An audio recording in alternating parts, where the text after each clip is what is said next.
I am here at the National Association of Consumer Bankruptcy Attorneys National Convention, and we're here with Alex. Alex, you have won an award, and I would love for you to tell us about it. First off, congratulations. I really am honored to be with you here because I was able to hear your speech yesterday. I know this is not the first time you have won this award, so why don't you introduce us and tell us what the award you've been awarded? Thank you. I got the Ham Shulman Award for legislative service. So in Michigan, we've had a 2-year battle. We passed 2 House bills in Michigan, one to amend the bankruptcy exemptions, which you know a lot about, Yes. and one to amend our liquidation exemptions when somebody has a seizure levy or other kind of foreclosure. These bills were written in the 60s. They haven't been amended or updated. So we made the first meaningful updates to them. The bills passed in the 124th legislature and became enrolled. But when we finished our work, we finished at about 3:55 a.m. on the 24th of December. And the Speaker of the House was like, I'm going home. And we were all very tepid about this because we're in a very odd political climate.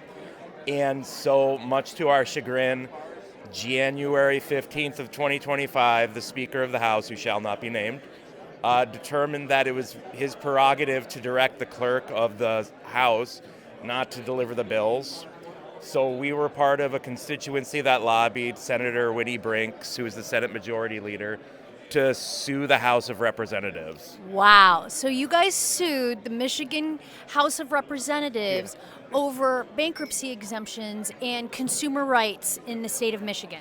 We did. We were part of, to be sure, we were part of an enormous 83 constituency group. But we were loud, and they sued. We won at the Court of Claims. We did significant amicus briefing. And we went to the Court of Appeals, and the most conservative panel of our Court of Appeals determined that we were again correct. And so now we're in the Supreme Court on cross applications, and we are going to hopefully on May 6th get a very favorable decision from the Supreme Court stating that they're going to decline jurisdiction over the appeal. And that would mean the writ of mandamus stands and they have to deliver the bills. That is a lot of big fancy legal speak for this guy has gone out there and he has fought the hard fight for the little guy, probably not getting paid nearly anything. That was a big zero. The people who give a shit don't get paid to fight for your rights. Think about that. Everybody wonders, how things change. And first off, they don't understand how they got here. Yeah. They don't understand that we get here because of politics, because of lobbyists, because of bending down to big businesses, right? People, we don't need to feel sorry for credit card companies. No, it's the little steps over time that progressively lead you into a chaotic scenario. And so when we look at what we've done in the state here, it's been a downward spiral that started roughly in '62, and it's been consistent ground taking. And when you take ground, you get bigger and stronger. Right. And as you do it more, you become this behemoth Goliath that can't be stopped. And so the Pew Charitable Trust gave us an F-, which is actually lower than the current lowest grades that the Pew Charitable Trust gives. Right.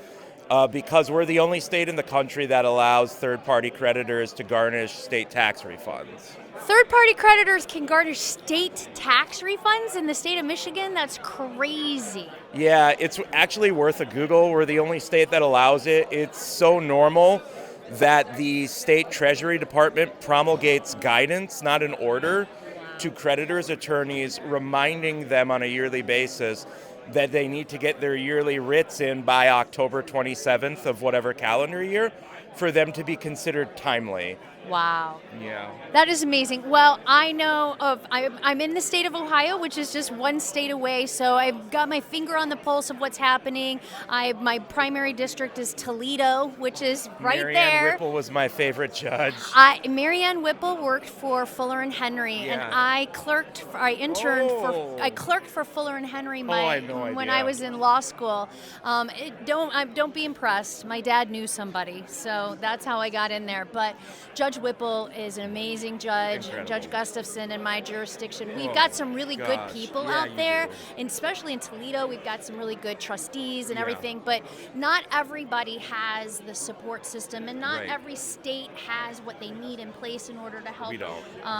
debtors and people who are struggling. And it's more important now than any other time in our history, as the Agreed. economy is really in a bad state. So thank you so much, Thanks, Alex, Adrienne. for the work that you're doing. I know that I'm proud to be a member of NACBA. I'm so proud to be a member of an organization that recognizes people for the hard work that they do. Keep on keeping on, my friend. Thank you.